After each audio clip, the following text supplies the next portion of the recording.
Il était le roi du rock and roll. Elle était l'étincelle la plus brillante d'Hollywood. Ensemble, Elvis et Anne-Margret ont créé un amour si électrique qu'il résonne encore aujourd'hui. Mais le monde n'a vu que le fantasme et non la réalité dangereuse. Derrière des portes closes, Elvis avait fait des promesses à une autre jeune fille, Priscilla, encore adolescente et qui espérait devenir sa femme. Anne-Margret a finalement révélé la vérité choquante sur ce qui s'est réellement passé et pourquoi leur alchimie irrésistible ne pouvait pas survivre. Un amour magnétique et interdit. La relation entre Elvis Presley et Anne-Margret reste l'une des romances les plus fascinantes et à bien des égards les plus troublantes d'Hollywood. Dès le début, leur attirance était indéniable. Anne-Margret, née Anne-Margret Olson dans un petit village suédois isolé, avait une énergie et une assurance qui la distinguaient de presque toutes les femmes qu'Elvis avait connues.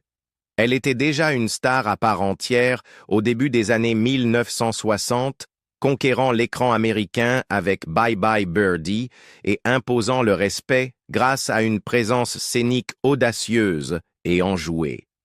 Elle savait chanter, danser, flirter, et tout cela avec une joie communicative qui captivait tout son entourage. Lorsqu'elle arriva pour tourner aux côtés d'Elvis dans Viva Las Vegas à l'été 1963, le duo semblait parfait, du moins en apparence. Les attachés de presse avaient organisé une rencontre officielle, Elvis en costume, Anne-Margret en col roulé blanc, tous deux à l'image polie et saine. Pourtant, tous deux ont admis plus tard avoir ressenti une décharge immédiate, une étincelle puissante et dangereuse. Anne-Margret se souvenait elle-même. Nous avons tous les deux ressenti un courant, une électricité qui nous a traversés instantanément. Cela allait devenir une force que nous ne pouvions pas contrôler. Cette force a rapidement transformé leur relation de travail en liaison amoureuse. Ils se ressemblaient d'une façon presque troublante. Tous deux venaient de milieux modestes, Anne-Margret d'un village suédois près du cercle polaire, Elvis des rues ouvrières de Tupelo et de Memphis.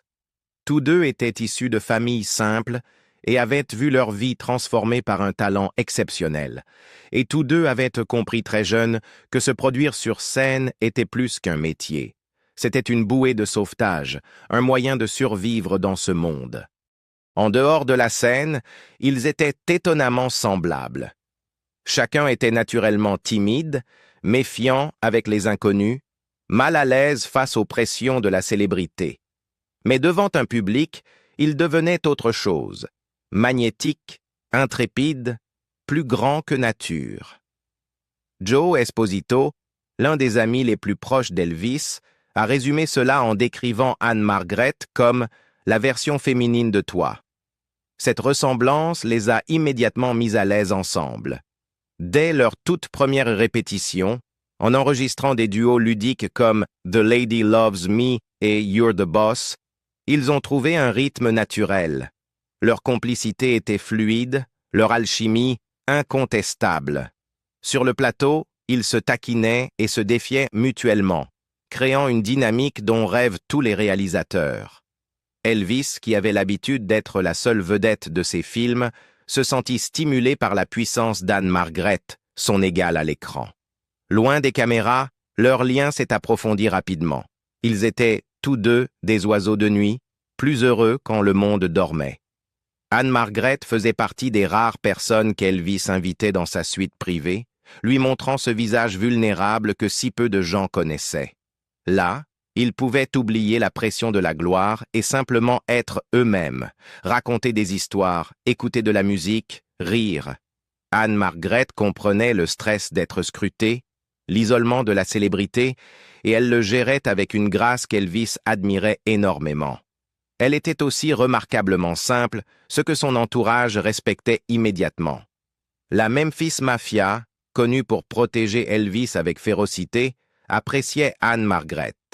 Elle savait plaisanter avec eux sans crainte, tenir tête dans leur univers rude et ne jouait jamais les divas. Alan Fortas, l'un des amis d'Elvis, a un jour taquiné Anne-Margret sur une tenue provocante en lui disant « Est-ce que tu pourrais faire 4 fois le tour du pâté de maison et ensuite me prêter ton pantalon ?» Et au lieu de s'offusquer, elle a éclaté de rire avec Elvis. Cet esprit décontracté a conquis tout l'entourage du King. Ce qui rendait Anne-Margret si parfaite pour Elvis, ce n'était pas seulement son statut de star, mais son énergie joyeuse et passionnée. Elle prenait des risques, faisait de la moto, dansait sans retenue, n'avait pas peur des projecteurs, mais n'en était pas dépendante non plus. Elvis était attiré par cette indépendance. En Anne-Margret, il ne voyait pas quelqu'un qui avait besoin de lui pour se soutenir, mais une égale, une femme dont la confiance en elle lui donnait un sentiment de liberté. Ensemble, ils pouvaient partir en balade sur sa Harley, échapper à la foule des hôtels et disparaître dans les rues de Los Angeles. Un soir resté célèbre, ils sont tombés en panne d'essence près de Venice et Overland et se sont rendus compte qu'aucun des deux n'avait d'argent liquide. Plutôt que de paniquer, ils ont ri et ont signé des autographes aux pompistes en échange d'un plein. Dans ces moments-là, leur monde était simple, pur, libéré de la célébrité. Leur lien était une force qui paraissait inarrêtable, la fusion de deux esprits qui semblèrent s'être attendus toute leur vie. Leur entourage l'avait remarqué. Même les journalistes commençaient à soupçonner qu'il ne s'agissait pas d'une simple romance de promotion hollywoodienne. L'énergie entre eux était trop vraie, trop vibrante, trop sincère pour être feinte. Un amour qui était condamné dès le premier jour. La liaison amoureuse entre Elvis Presley et Anne-Margret reste l'une des romances les plus captivantes, mais aussi les plus tragiques de l'histoire d'Hollywood. Pourtant, leur relation était destinée à se terminer, non par manque d'amour ou de compatibilité, mais à cause d'un enchevêtrement complexe d'obligations, d'attentes, de malentendus et de choix impossibles. L'une des premières fissures dans leur relation apparut en 1964, lorsque Anne-Margret se rendit en Angleterre pour la grande première de Viva Las Vegas. Là-bas, la presse britannique l'interrogea sans relâche sur sa relation avec Elvis. Connue pour son style franc et honnête, Anne-Margret ne nia pas leur histoire, même si elle n'a jamais confirmé explicitement des fiançailles. Les gros titres qui en résultèrent laissaient entendre qu'elle et Elvis allaient se marier, déclenchant une véritable tempête médiatique qui atteignit Graceland. Anne-Margret tenta de limiter les dégâts en appelant Elvis directement pour lui expliquer qu'elle avait été déformée par les journalistes et que ces derniers avaient exagéré ses propos. Elle insista sur le fait qu'il n'y avait aucun engagement officiel. Cependant, Elvis, déjà sous pression et dans la confusion à la maison, eut du mal à la croire complètement. Le choc émotionnel de lire des articles annonçant un mariage imminent le bouleversa, d'autant plus que cela entrait en conflit avec ses obligations privées envers Priscilla Beaulieu, qui vivait toujours à Graceland et l'attendait. Dans le même temps, Priscilla elle-même se montrait de plus en plus en colère et blessée. À peine âgée de 18 ans et tout juste diplômée du lycée, Priscilla supportait déjà le stress de devoir garder secrète sa relation avec Elvis.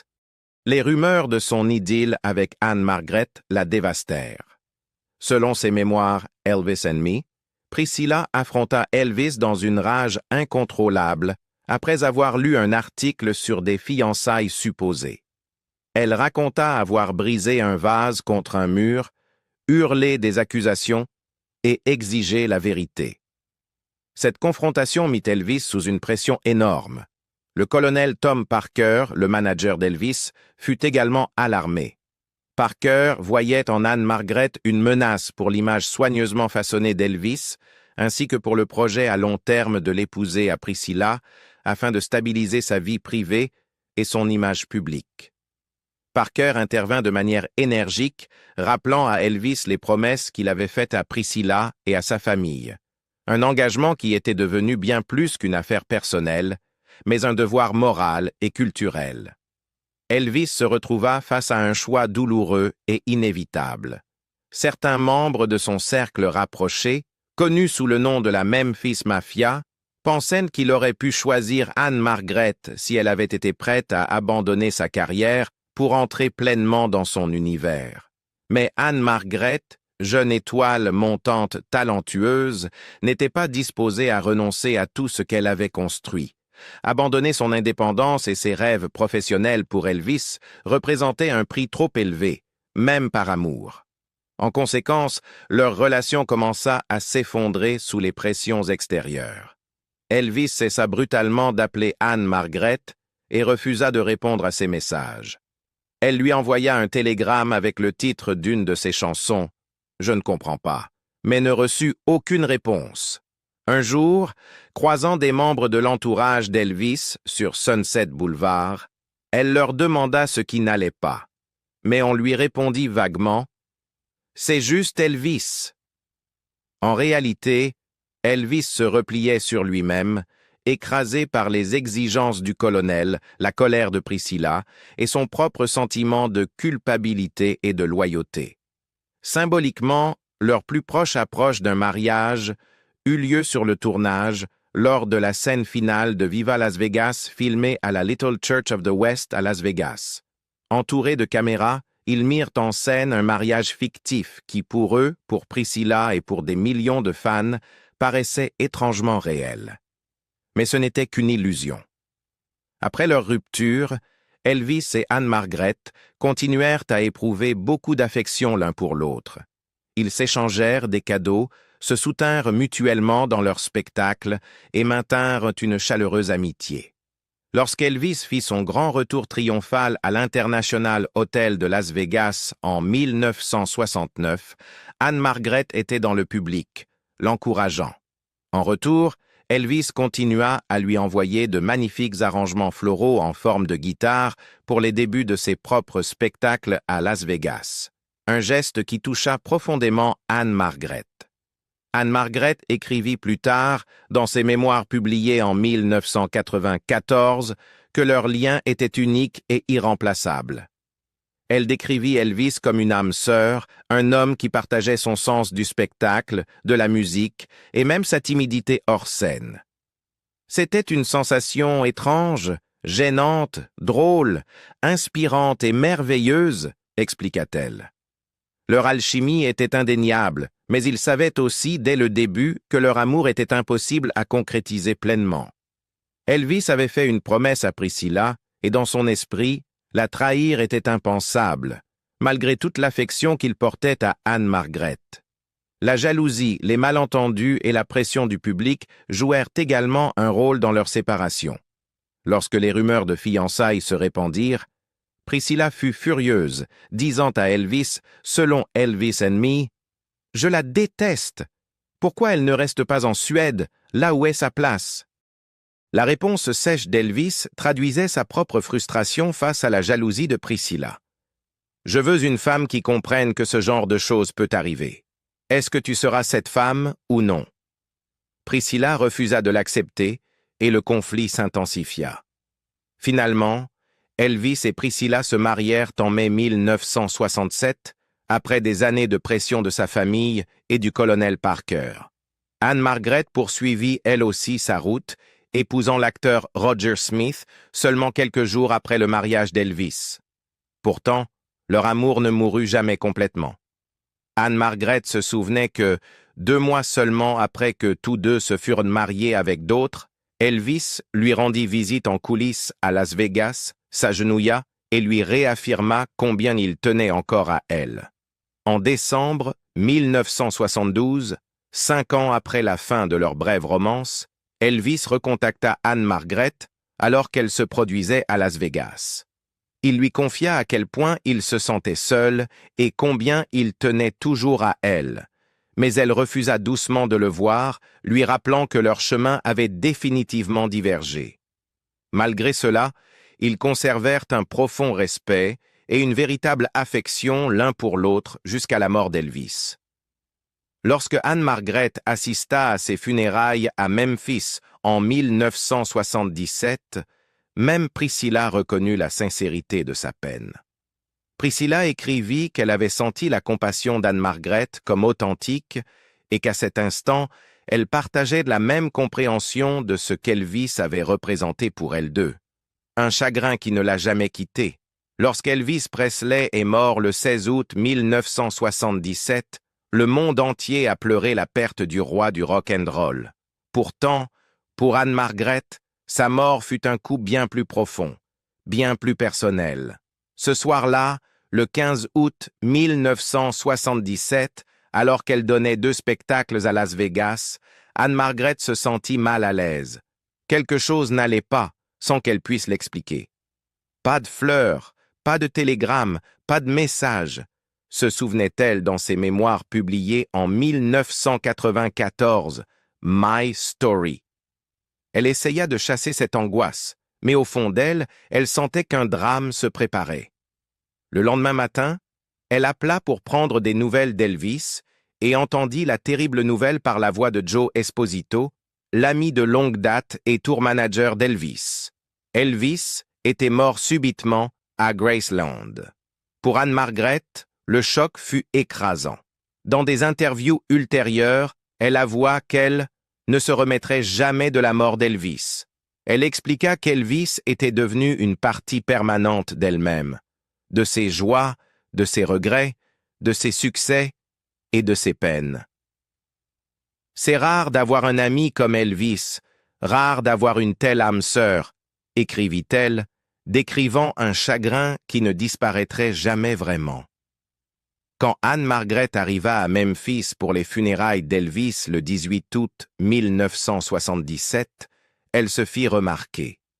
Elle était la seule personne de la période hollywoodienne d'Elvis à assister à la cérémonie, preuve de la place qu'elle occupait dans son cœur. Là, elle rencontra Vernon Presley, le père d'Elvis, qui lui dit des mots qu'Anne-Margret n'oublierait jamais. « Il était tellement fier de toi ». Cette phrase brève fut une confirmation émouvante de ce qu'elle avait toujours ressenti, qu'Elvis avait pour elle un profond respect, même après la fin de leur histoire d'amour. Bien qu'Anne-Margret ait rarement parlé en détail d'Elvis, depuis, par respect pour sa mémoire, son amour et sa loyauté envers lui n'ont jamais été remis en question. Tout au long de sa vie, elle l'a défendu face aux critiques qui se moquaient de lui ou le comprenaient mal. Elle a refusé de le réduire à des histoires de tabloïds ou à des ragots. À ses yeux, Elvis est toujours resté un homme complexe, vulnérable, dont l'art méritait la reconnaissance, pas le ridicule. En réfléchissant à leur relation après sa disparition, Anne-Margret reconnut que leur amour était intense, mais n'aurait pas pu durer dans le cadre d'un mariage. Leurs univers étaient tout simplement trop différents, et la jalousie possessive d'Elvis se serait heurtée à ses ambitions artistiques. Des amis comme Marty Lacker et George Klein partageaient cet avis, se souvenant à quel point Elvis souffrait même en regardant Anne-Margret jouer des scènes romantiques au cinéma. L'idée de partager sa femme, même à l'écran, l'aurait tourmenté. Et Anne-Margret n'était pas prête à abandonner son parcours artistique pour devenir une épouse star enfermée à la maison, aussi fort que fut leur amour. Au fil des ans, des fans se sont demandé si Anne-Margret aurait pu sauver Elvis de son déclin tragique. Elle a elle-même répondu à cette question avec douceur mais fermeté. Non, ses démons intérieurs étaient trop puissants, son univers trop isolé, ses fardeaux trop lourds. Même s'ils s'étaient mariés, sa jalousie et son besoin de contrôle les auraient probablement détruits. Avant tout autre, il y avait Priscilla. Avant les stars de cinéma, les gros titres de la presse à scandale ou l'interminable file de fans, il y avait Priscilla. Malgré toute la gloire, la fortune et la liberté d'Elvis Presley, elle restait la seule constante vers laquelle il revenait encore et encore. Elvis rencontra Priscilla Beaulieu en Allemagne de l'Ouest en 1959, alors qu'il servait dans l'armée américaine. Il avait 24 ans, déjà le plus grand phénomène musical du monde. Priscilla n'avait que 14 ans, élève de 3e dont le beau-père était stationné à proximité dans l'US Air Force. La différence d'âge paraît frappante aujourd'hui, mais à l'époque, Elvis voyait dans sa jeunesse une occasion de la guider et de l'influencer. Selon plusieurs témoignages, Elvis déclara à un ami que Priscilla était assez jeune pour que je puisse la modeler comme je veux. Ses parents étaient naturellement inquiets. Pourtant, Elvis réussit à les charmer par ses manières sudistes et ses paroles respectueuses, leur assurant de ses intentions. Il vanta la maturité de Priscilla, les convainquit de sa sincérité et promit de se conduire de façon responsable. Peu à peu, les beaux lieux cédèrent, autorisant leur adolescente à passer du temps avec la superstar mondiale. Leur première rencontre tournait autour de la musique et de longues discussions. Elvis chantait pour Priscilla, notamment des chansons comme « Are You Lonesome Tonight ?» pour l'impressionner et la rassurer. Une partie de l'attrait de Priscilla pour Elvis venait de la ressemblance qu'il trouvait avec sa propre mère, Gladys Presley, décédée l'année précédente. Cette familiarité devint un point d'ancrage émotionnel, faisant de Priscilla non seulement un intérêt amoureux, mais aussi une source de réconfort et de stabilité. Pendant qu'ils se rapprochaient en Allemagne, Elvis insista pour que leur relation reste non consommée. Son idéal était d'épouser une jeune fille pure, tout en continuant à fréquenter d'autres femmes de façon plus informelle. Après son retour en Amérique en 1960, Elvis resta en contact avec Priscilla, lui envoyant des lettres dans des enveloppes roses vifs pour se démarquer de sa montagne de courriers de fans. Ses parents la mirent en garde de ne rien espérer, mais en 1962, Elvis l'invita à lui rendre visite à Los Angeles. Ce qui suivit bouleversa la vie de Priscilla. Elle partit à Las Vegas avec Elvis, puis passa Noël à Graceland. Il lui demanda de venir s'installer définitivement aux États-Unis pour terminer le lycée à Memphis. D'abord réticents, ses parents finirent par accepter après qu'il leur eut garanti qu'elle vivrait chez son père et sa belle-mère et promis un mariage à l'avenir. Priscilla s'immergea alors totalement dans l'univers d'Elvis. Elvis prit le contrôle de presque tous les aspects de l'image de Priscilla. Il lui demanda de teindre ses cheveux bruns en noir, de les coiffer en pompadour haut comme lui et de porter un maquillage spectaculaire. « J'étais la poupée vivante d'Elvis », avouerait plus tard Priscilla. Elle modifia son apparence, ses habitudes et même sa routine quotidienne pour s'adapter à lui. Elvis attendait d'elle qu'elle reste éveillée pour suivre son mode de vie nocturne, l'encourageant à prendre des somnifères et des amphétamines pour s'adapter. Pour Priscilla, le prix à payer pour être la compagne d'Elvis était une adaptation totale. Leur relation resta physiquement limitée malgré leur proximité, en partie à cause de la vision complexe d'Elvis sur la pureté. Parallèlement, il entretenait d'autres romances avec des partenaires de cinéma et des admiratrices. En 1966, le colonel Tom Parker, le puissant manager d'Elvis, commença à s'inquiéter de l'image d'une jeune fille non mariée vivant à Graceland. Il poussa Elvis à la demander en mariage, craignant un scandale public. Elvis s'exécuta, lui offrant une bague et lui proposant de l'épouser, même si aucun des deux n'était réellement convaincu que c'était le bon moment. Le 1er mai 1967, ils se marièrent lors d'une brève cérémonie à Las Vegas. Priscilla avait presque 22 ans, Elvis en avait 32. Leur nuit de noces fut la première fois où ils devinrent véritablement intimes. Peu après, Priscilla tomba enceinte de leur unique enfant, Lisa Marie Presley, née en février 1968. Un instant, leur nouvelle vie de famille sembla prometteuse. Mais les fissures apparurent rapidement. Elvis craignait l'impact de la paternité sur sa carrière et se referma sur lui-même. Priscilla, qui avait accepté de se façonner selon la vision d'Elvis, commença à redécouvrir son indépendance. Elle prit des cours de karaté, se forma de nouveaux cercles sociaux et eut même une liaison avec son professeur, Mike Stone. En 1972, Priscilla annonça à Elvis qu'elle le quittait. Bien qu'anéanti, Elvis accepta son choix. Leur divorce fut finalisé en 1973 après 6 ans de mariage sans amertume publique.